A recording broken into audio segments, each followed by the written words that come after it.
Welcome to the Grace Period, where we get real about attorney mental health and well-being and pull back the veil on the high-stakes world of big law. I'm your host, Emily Logan Stedman. In this demanding profession, it is crucial that we don't lose ourselves in the hustle for billable hours. On the Grace Period, we have honest conversations about finding consistency, minimizing chaos, developing coping strategies, and destigmatizing mental health. It is time to prioritize our shared humanity, to find our grace period. So far on season 2 of the Grace Period, we've defined well-being and talked about why it is important in the law. I shared my story with burnout, and then I defined mindfulness and encouraged you to give meditation a try. Today, we'll explore a practice that also might seem out of place in the law, but it's been a game changer for me and really has been for my whole life. We're talking about journaling and specifically gratitude journaling. If you prefer to think about it as free writing, if that helps you be less skeptical, that's cool too. I can hear the objections, right? Gratitude in the law. You gotta be kidding me. But hear me out. This isn't about skipping through fields of daisies or ignoring the challenges we face.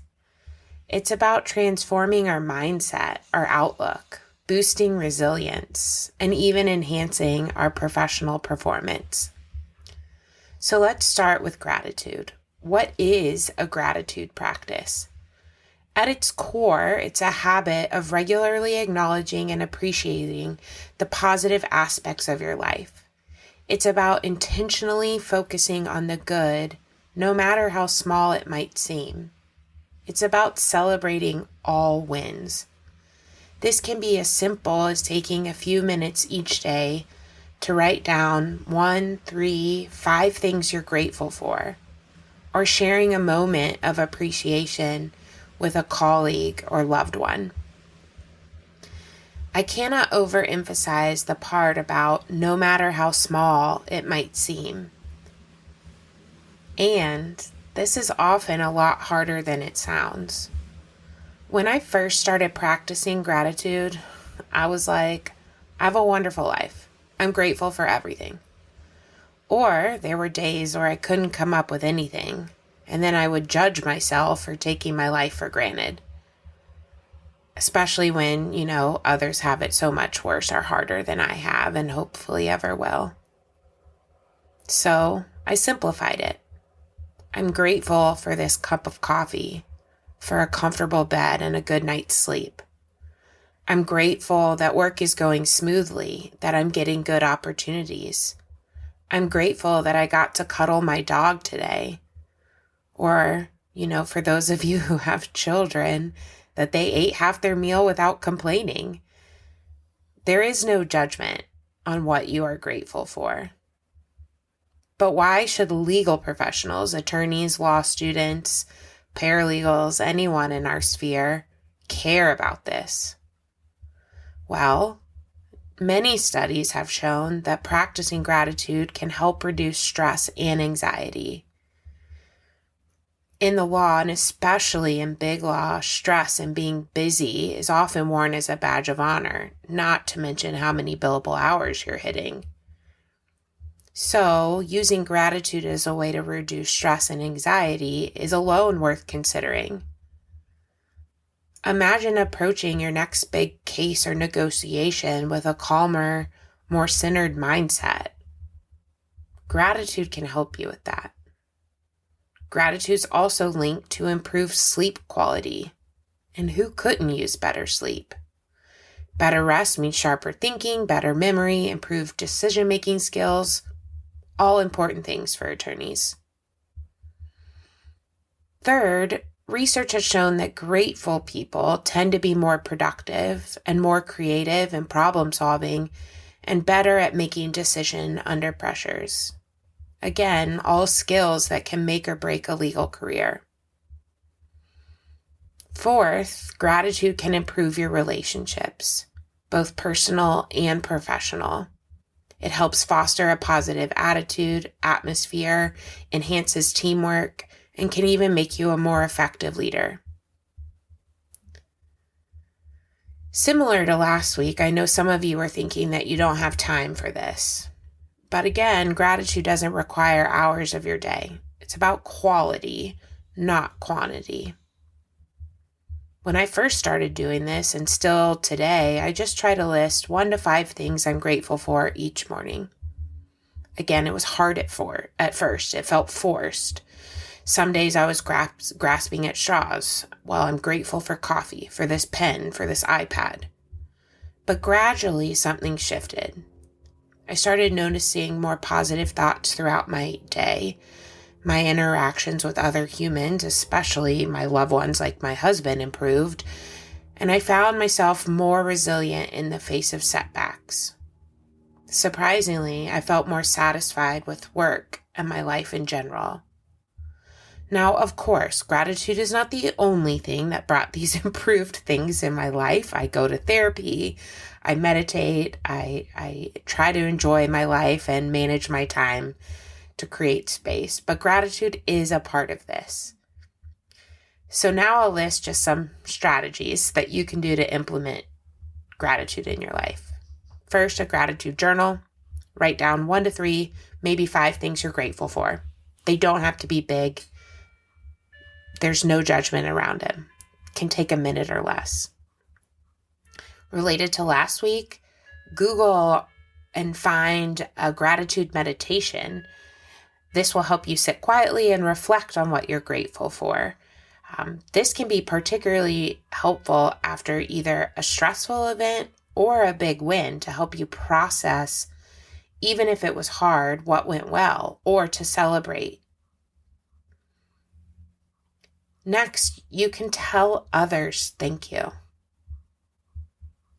We underestimate the value of being thanked and thanking others. You can do this easily in person, by email, or the old-fashioned way. Once a week, I try to send out at least one handwritten note thanking someone for their impact on my life. You can put sticky notes around your office. What went well today? What made your job easier this week? If it was someone else, let them know. Otherwise, just celebrate the small win. You can go one step further. Start your meetings or end them with a gratitude round. If you're leading the meeting, have each person share something they're grateful for. It sets a positive tone and can improve team dynamics. The goal is not to ignore our problems or pretend that everything is perfect. It's about training our brain to notice and appreciate the good things in our life, even when it feels hard, even when we're stressed. Some of you might be thinking this is too woo-woo or touchy-feely for the legal world. I encourage you to have an open mind about this. Showing gratitude for yourself, for your life, for others improves work satisfaction, reduces stress, and enhances relationships. So right now, take a moment. Think about one thing in your professional or personal life that you're grateful for. You got it? Great. Now focus on that thing. Focus on how that event, occurrence, cup of coffee, person makes you feel. Let that feeling rush over you. If you're like most people, focusing on that one thing that brings you gratitude brings a slight lift in your mood and maybe even a bit more of energy or motivation. Again, it's not about ignoring the difficulties of our profession. It's about giving ourselves a mental or emotional boost so we can better handle those challenges. And I urge you to try a gratitude practice, even if just for today or 1 week. Put a reminder on your phone, on your desk, and take a minute to acknowledge 3 things you're grateful for. At the end of the week, reflect on how it affected your mood, your interactions, your work. I think some of you will be surprised at the impact such a simple practice can have.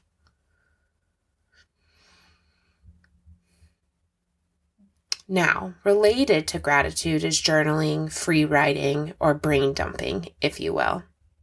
I'm going to talk about a couple techniques I use. The first is a brain dump. My brain is full. It's always running. Sometimes it races. Sometimes, even with meditation, I can't find the calm, and I just can't keep it all up there in my brain. So what do? I pull out a voice memo app, or maybe make a private video vlog, if you will. And usually I just get a piece of paper and a pen and I write it all out. Whatever comes to my mind. No judgment, free writing, dump it all out. This creates space. It helps my brain know that I've put these thoughts somewhere. And sometimes that's enough. I don't even ever come back to these notes. Sometimes I do review them and I pull out things that need to go on my to-do list or my calendar. But either way, I've gotten them out of my system and I can move on. The next type of journaling that I've really come to enjoy is vision work. This is also probably going to draw some skepticism, but think for a moment. As you sit here right now, how do you want to feel in an hour, 10 hours, 24 hours?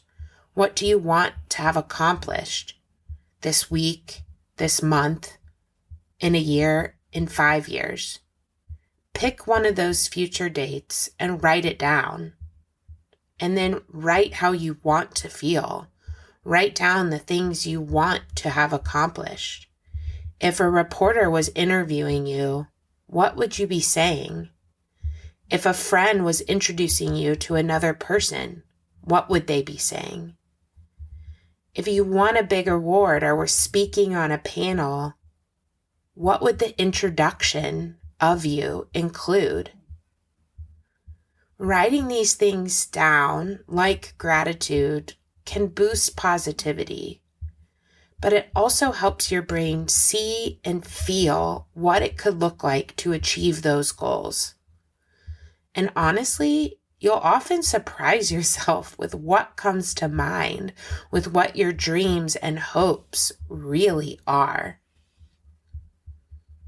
For me, though, I usually do this in the morning, and I'm envisioning how my day will go. It's as if it's 9 o'clock at night, I'm winding down for sleep, and I'm telling my husband all I got done that day and how I felt. It's envisioning that and empowering it to come true. Overall, journaling of any kind helps you process your thoughts and feelings, helps you gain clarity, and it reduces stress.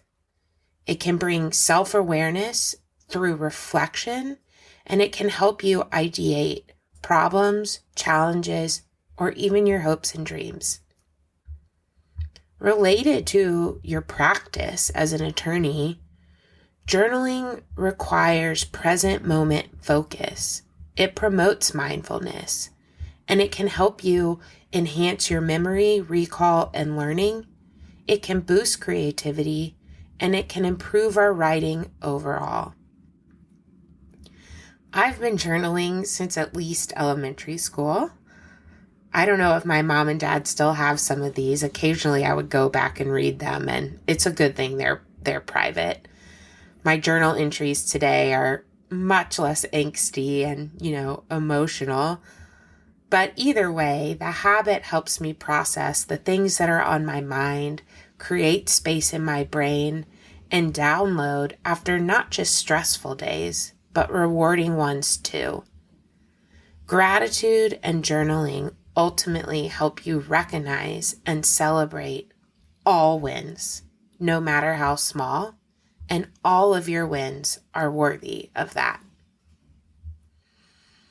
Thank you for joining me on this episode of The Grace Period. I hope this discussion has provided some insights about gratitude and journaling. Next week, we'll talk about building a sense of autonomy by doing one thing each day that is just for you. Remember, you don't have to sacrifice your well-being for career success. By prioritizing self-care, setting boundaries, and seeking support, you can survive and even thrive in the law and in big law. Until next time, take care of yourselves and each other. That is the path to our grace period. Disclaimer. This podcast is for informational and entertainment purposes only. It does not constitute professional advice of any kind, including legal advice. No attorney-client relationship is created by listening to this podcast.